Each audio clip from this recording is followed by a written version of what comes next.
పశ్చిమ ఉత్తరప్రదేశ్ ముజఫర్ నగర్ కూక్డా అనే గ్రామంలో ప్రస్తుతం మనం ఇక్కడ నవీన్ మండి సో బెల్లం వ్యాపారం బెల్లం వర్తకులు ఉండే అతిపెద్ద మార్కెట్ ఇదని చెప్తున్నారు. కేవలం ఇక్కడే కాదు మొత్తం భారతదేశంలో అతిపెద్ద బెల్లం వర్తకం ఎక్కడన్నా జరుగుతుంది అంటే కనుక అది ఈ మార్కెట్ అని చెప్తున్నారు. రైట్, చూస్తున్నాం మనం బెల్లం వివిధ ప్రాంతాల నుంచి ఇక్కడికి వస్తుంది. సో ముఖ్యంగా ముజఫర్ నగర్ పశ్చిమ ఉత్తరప్రదేశ్ తీసుకుంటే కనుక చెరుకు వ్యాపారస్తులు ఎక్కువ, చెరుకు రైతులు ఎక్కువ. వాళ్ళందరూ తీసుకొచ్చిన చెరుకుని ప్రాసెస్ చేయడం, ఆ తర్వాత దాన్ని అనేక ప్రోడక్ట్స్లో బెల్లం ఒకటి ముఖ్యంగా చెప్పుకోవచ్చు. సో బెల్లం ఇక్కడికే వస్తుంది, ఇక్కడి నుంచే వ్యాపారస్తులందరూ కూడా కొనడం జరుగుతుందని చెప్తున్నారు. ఇక్కడ ఉన్నారు బెల్లం వర్తకులు, వాళ్ళతో మాట్లాడే ప్రయత్నం చేద్దాం. రాబోయే ఎన్నికల్లో ఎలాంటి వాతావరణం ఇక్కడ ఉంది అనేది వీళ్ళని కూడా అడిగి తెలుసుకుందాం. జీ నమస్कार. नमस्कार जी। जी चुनाव के आगे हम खड़े हैं उत्तर प्रदेश में. 10 तारीख को वोटिंग है। सो कैसे माहौल है इधर, लहर किस तरफ? चाहे बढ़िया है। लहर तो ज्यादातर दो ही, कानून व्यवस्था और मोदी और योगी, इस पे वोट पड़ना है और वो भाजपा को जाना। आप तो एक तरफ ले रहे, हाँ, आप तो एक तरफ ही बोल रहे कि दूसरी तरफ क्या है? नहीं, दूसरी तरफ जो है वो गठबंधन है और उसकी भी वोटें हैं, मोहम्मदन की वोटें हैं और वोटें हैं, उसकी वोटें हैं। अब क्या रिजल्ट निकलेगा वो तो हम कह नहीं सकते, परंतु हमें संभावना है कि भाजपा ही जीतेगी। एक ये व्यापार जो इसके नाते ये गुड़ के नाते मेरी बात सुनो, हमारा मेन मकसद है कानून व्यवस्था जिसमें हम सुरक्षित हैं। व्यापार बाद की चीज है, कानून व्यवस्था में अपने आप को सुरक्षित रखना पहली चीज है। इससे पहले अखिलेश जी की सरकार थी, उससे पहले मायावती की सरकार थी, ये 5 साल योगी की सरकार के गए। अगर हम तीनों सरकारों का कंपैरिजन करें तो उसमें जो योगी जी की सरकार है इसमें हम अपने को सुरक्षित महसूस करते हैं। जो बिजनेसमैन है, जो बड़ा व्यापारी है, नहीं मेरा बात सुनिए, व्यापार जो है बड़े बिजनेसमैन है उनके लिए तो ठीक है, लेकिन क्या ये किसानों के बारे में सोचना है? किसानों के जो ये कानून जो है उनके सोचना बिजनेस के हिसाब से कहोगे तो बिजनेस बहुत डाउन है, बिजनेस की त्राही है, इनकम क्या, दुकानों के खर्चे भी निकलने मुश्किल है। इसके बावजूद भी व्यापार बाद में, अपनी सुरक्षा पहले है। రైట్, సో వ్యాపారం కాదు ముఖ్యం, సురక్షితంగా ఉండడం ముఖ్యం అనేది ఇక్కడ వ్యాపారస్తులు చెప్తున్న మాట. సో ఏదైనా సరే వ్యాపారం తర్వాత నిజంగా మాట్లాడాలంటే వ్యాపారం ఏదైతే ఉందో ఇప్పుడు డౌన్లో ఉంది, కరోనా పరిస్థితుల వల్ల వచ్చు, మిగతా పరిస్థితుల అవ్వచ్చు, కానీ రక్షణ అనేది మాత్రం మాకు ముఖ్యం. ఈ 5 సంవత్సరాల్లో రక్షణ అనేది చాలా కరెక్ట్గా ఉన్న వ్యవస్థ, కరెక్ట్గా ఉన్న పార్టీనే మేము ఎన్నుకోబోతున్నాం అనేది వీళ్ళ మాట. ఆ బతాయే క్యా విచార్? देखिए जी, जो 2017 से पहले का सीन है और जो 2017 के बाद की पिक्चर है, इसमें हमें डिफरेंस देखना है क्या है। 2017 से पहले क्या माहौल था, सुरक्षा में ले लो, इंफ्रास्ट्रक्चर में ले लो और इसमें स्वास्थ्य उसमें ले लो, तो 2017 से पहले क्या माहौल था और 2017 के बाद क्या माहौल है, उस माहौल को देखते हुए जो 2017 के बाद है उसमें जो भाई साहब ने कहा है कि हम अपने आप को सुरक्षित महसूस कर रहे हैं, तो इसमें कोई दो राय नहीं है कि सब लोग, चाहे वो किसी भी वर्ग का हो, मैं कह रहा चाहे किसी भी वर्ग का हो, सब लोग ये कह रहे हैं, इसे कोई काट नहीं सकता कि सब लोग अपने आप को सुरक्षित महसूस कर रहे हैं। ये पहली प्रायोरिटी है। जब हम सुरक्षित ही नहीं रहेंगे, व्यापार सेकंड उस पे है कि व्यापार हमारा चलेगा नहीं चलेगा, लेकिन बात यह है कि सुरक्षित हम महसूस कर रहे हैं। हमारी जो बिजली है, पानी है, रोड है, ये सब देखो तो उसमें ये लगता है सबका राय यही है। तो 2017 में जो है सिर्फ एक सीट मिला है आरएलडी को, सही है। अभी जो माहौल ऐसा नहीं है, तो ये फाइट तो ज्यादा टफ दिख रहा है। आपकी क्या बीजेपी है जी, बीजेपी की सरकार है, बीजेपी सरकार आएगी बिल्कुल 100%। क्या वजह है? वजह है सुरक्षित है। सिर्फ सभी किसी से भी बात की है तो सुरक्षित की बात ही जो कर रहे हैं, तो विकास की क्या है, किसानों की क्या है? जो 13 महीने जो उधर आंदोलन हुए उसकी क्या विचार है? ऐसे चलते रहे, कोई ऐसी बात नहीं है। जो आरएलडी को तो आप कह रहे कि भी आरएलडी को पहले एक सीट मिली थी, अब कुछ माहौल दूसरा है, जो वे 13 महीने बैठे रहे तो उसकी वजह से उसको थोड़ी बहुत सीटें मिलेंगी, नहीं कोई खास बात नहीं। गठबंधन की क्या बात करेंगे आप? बीजेपी है जी, बीजेपी। आप बताए, हम क्या बतलाए, हम तो मजदूर आदमी वोटर हो आप भी डिसाइड करते हो? हम तो मुलायम को मान रहे, अखिलेश यादव को सपा आना चाहिए जी। किस लिए? किस लिए जी, यही अच्छा काम करते हैं। अभी जो 5 साल में हुए सभी लोग जो बोलते हैं सुरक्षा है, क्या वो चीज नहीं होती है? वो सबसे बढ़िया जी। सुरक्षा बढ़िया जी। तो कैसा लगा आपको ये 5 साल में? ये तो अच्छा लगा हमको मुस्लिम भाई जी।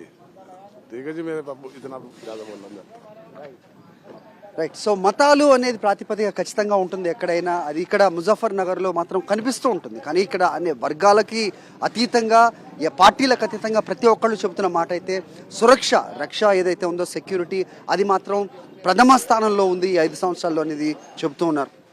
సో ఇది నవీన్ మండి నుంచి ముజఫర్ నగర్లో కెమెరామ్యాన్ శ్రీనివాస్తో హరి ఫర్ సాక్షి టీవీ. నేను చెప్పినట్టుగా ముజఫర్ నగర్లో ఉన్న అతిపెద్ద బెల్లపు వర్తకం ఎక్కడ జరుగుతుందంటే ఇది నవీన్ మండి అంటారు.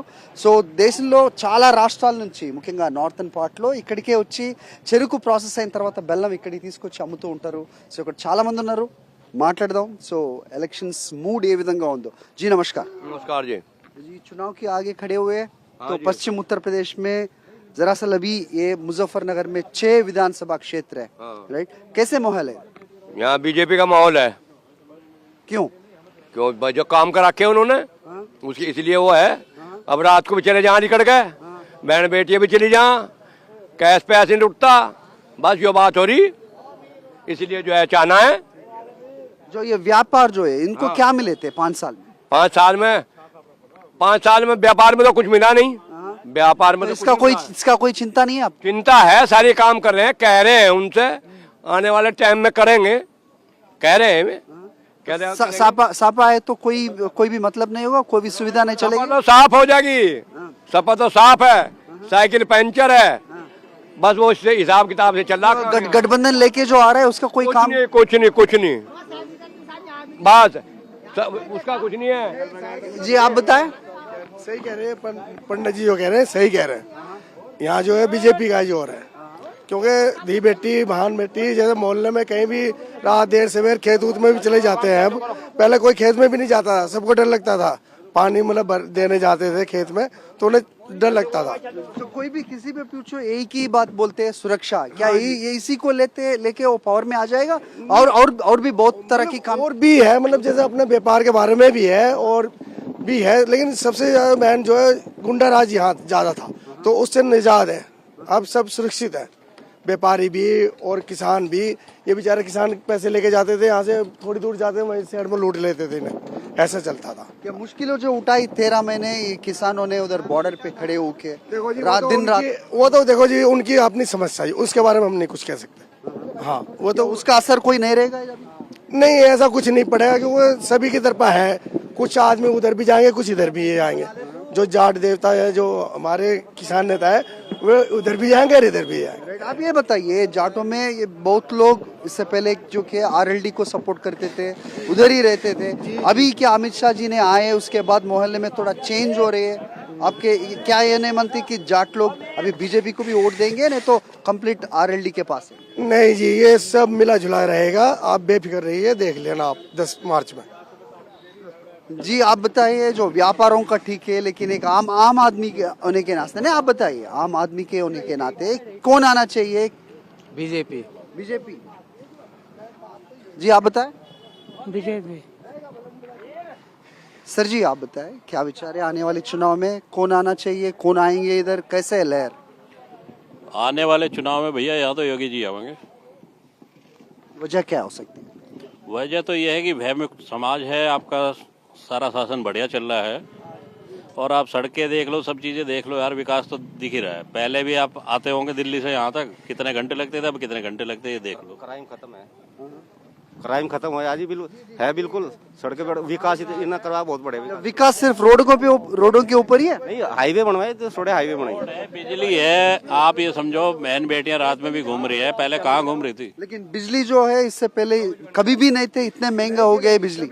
बिजली अब 24 घंटे आ रही है, जाने का पता भी नहीं लगता। पहले आने का ये रहता किस टाइम आवेगी, और गांव में बेचारे जो खेत में जाते वो जब तक खेत में पहुंचे थे जब तक भाग लेती। ये क्या बात सही है कि बड़े बड़े व्यापारी है वो लोगों को ठीक लग रहा है बीजेपी भाजपा का ये गवर्नमेंट? आम आदमी का नाते सोचे तो क्या है, कुछ अलग है राय में? नहीं, सबके लिए ठीक है ना, व्यापार के लिए कोई वो है।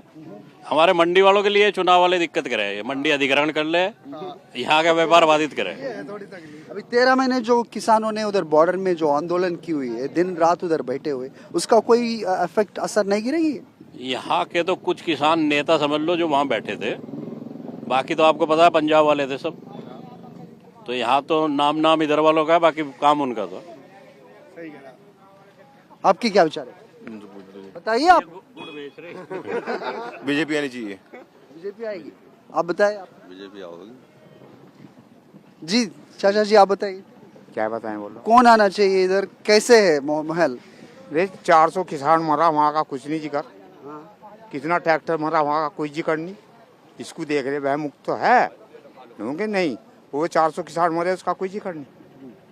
400 किसान मरा उसका कोई जिक्र नहीं, उसका असर पड़ेगा पड़ेगा। पक्का। मतलब सीटें कम होगी, नहीं कम तो होंगी, कम। कम होगी, लेकिन पावर में कौन आएंगे? भाई ये तो तिकोना इलेक्शन है, पता नहीं कौन आएगा। इलेक्शन तिकोना है। ये गठबंधन की कैसी है? गठबंधन भी, भाजपा भी, ये भी सब तिकोना इलेक्शन है, पता नहीं कौन होगा, कह नहीं सकते कौन होगा। टक्कर तो जरूरी है। हाँ टक्कर बहुत जरूरी। సో కాంపిటీషన్ బాగుంటుంది అనే వాళ్ళు ఉన్నారు, కానీ ఎక్కువ మంది చెప్తున్నారు బీజేపీ భారతీయ జనతా పార్టీ యోగి సర్కారే మళ్ళీ అధికారంలోకి వస్తుంది. ఎవరిని అడిగినా మనం చూస్తున్నాం, మనం చేస్తున్న ఎక్స్టెన్సివ్ ఈ ట్రావెల్లో ప్రతి ఒక్కళ్ళు చెప్తున్న మాట సురక్ష. అప్నే ఘర్కి బేటీ బహు అంటే ఇంట్లో ఉన్న ఆడపడుచులు ఎవరైతే ఉన్నారో వాళ్ళు సురక్షితంగా బయట తిరగలుగుతున్నారు అంటే కేవలం యోగి సర్కార్ చేసిన వాటికి అని చెప్తున్నారు.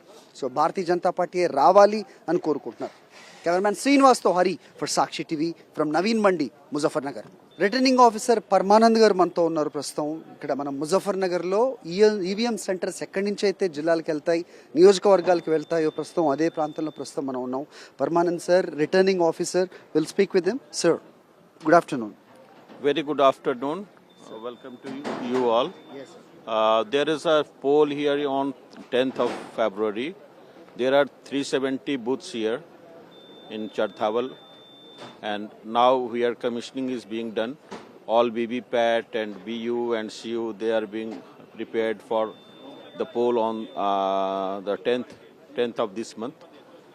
Everything is okay, and we have also organized the system for political parties and candidates. They can visit here, they can come and see how the preparation is being done here. How many agents are allowed inside? Yes, 13 agents, and the party, all the national and recognized party, they have been also invited to see the things that are going on here.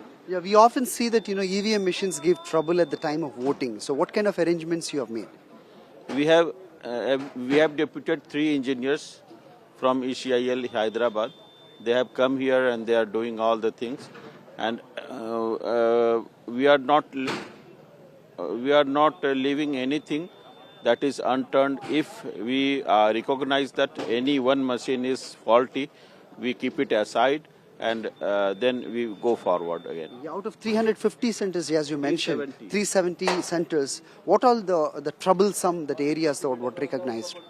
We along with administration and police administration, we have identified 13 villages, and there are 21 persons. Those are kept under the category of vulnerable people, and we have done every measures that we can. Under 177 CRPC, we have bound on him, and 9 persons are there whose bond has been forfeited.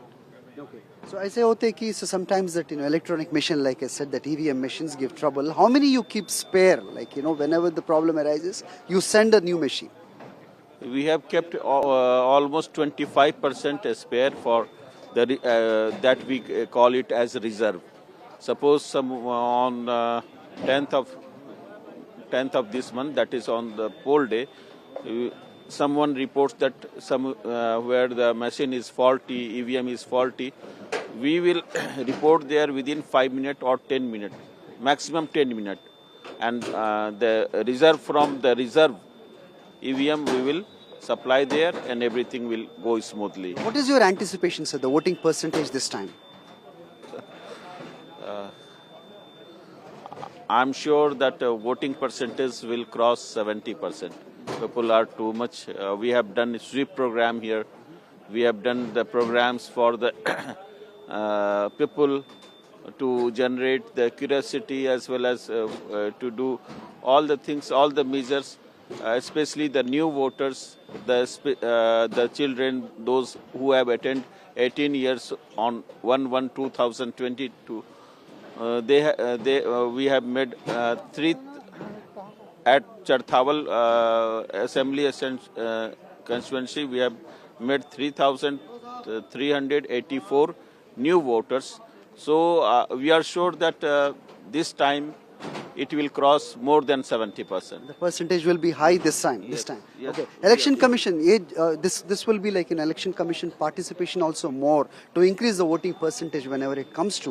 What kind of programs you have initiated to get the awareness among the voters? The awareness program that is called SWEEP program, we have in every nook and corner, especially the villages, those who are far from the center, we have especially targeted those groups,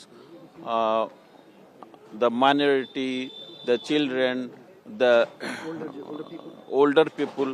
They must come here. We have also arranged wheelchair for the Dibyangs, we call PWD voters, physically weak. What about the postal ballot? Postal ballot, yes, we have made here a facilitation center for the people, especially the personnel who are in poll, who will be on the poll. The postal ballot has been issued. We have, till now, we have received 1,033 the request from the people. They want to vote, cast their vote on postal ballot. Yeah, since it's a very sensitive situation during this COVID times, that what all the precautions measures you have taken for this voting? One nodal officer has been deputed for this. We will manage everything, especially in each and every polling station. The provisions for sanitizer as well as mask and thermal scanner, that is being done here, and we will ensure that no COVID protocol will not be taken into fault. Thank you so much, sir. Thanks for the inputs. Thank you. Welcome. Yeah. So మొత్తానికి 370 polling కేంద్రాలకు ఇక్కడి నుంచే EVM మెషిన్లు వెళ్తాయి. మన హైదరాబాద్ నుంచి ECIL ఏదైతే company ఉందో అక్కడి నుంచే ఈవీఎం మెషిన్స్ ఇక్కడికి వచ్చాయి. సో చూస్తున్నాం అన్ని మెషిన్స్ కూడా ఇక్కడ సంసిద్ధం చేస్తున్న క్రమంలో ఒక 25%, 25% ఇక్కడ రిజర్వ్లో పెట్టడం జరుగుతుంది. ఏదైనా సమస్య తలెత్తినట్టయితే పోలింగ్ విషయంలో ఖచ్చితంగా అక్కడి నుంచి రిజర్వ్లో ఉన్న వాటి నుంచి కూడా అరేంజ్ చేయడం జరుగుతుందని చెప్తున్నారు. సీసీ కెమెరాల పర్యవేక్షణలో ఇక్కడ ఈవీఎం మెషిన్స్ అన్ని రెడీ సంసిద్ధం అవుతున్నాయి. 370 కేంద్రాలకు ఇక్కడి నుంచే వెళ్తాయి. ఆ తర్వాత కూడా సో కంప్లీట్గా ఇక్కడే ఈ ఈవీఎం మెషిన్స్ని భద్రపరచడం జరుగుతుంది. మార్చి 10వ తేదీన ఎన్నికల కౌంటింగ్ కూడా జరిగే అంశం. సో మనం ఆర్ఓ రిటర్నింగ్ ఆఫీసర్తో మాట్లాడడం జరిగింది. సో కోవిడ్ ప్రోటోకాల్స్ని అన్నిటినీ అనుసరిస్తూ తీసుకోవాల్సిన జాగ్రత్తలన్నీ తీసుకుంటూ ఏర్పాట్లు ఖచ్చితంగా జరుగుతున్నాయని చెప్పి ఆయన మాటలోనే మనం విన్నాం. కెమెరామ్యాన్ శ్రీనివాస్తో Hari for Sakshi TV from Naveen Mandi strong room. So ఇలా ఈవీఎం మెషిన్స్ అన్ని కూడా ఓటింగ్కి వెళ్ళేది ఇక్కడి నుంచి, ఆ తర్వాత ఇక్కడికి వచ్చి భద్రపరచడం జరుగుతుంది. So for Sakshi TV this is the report from Hari.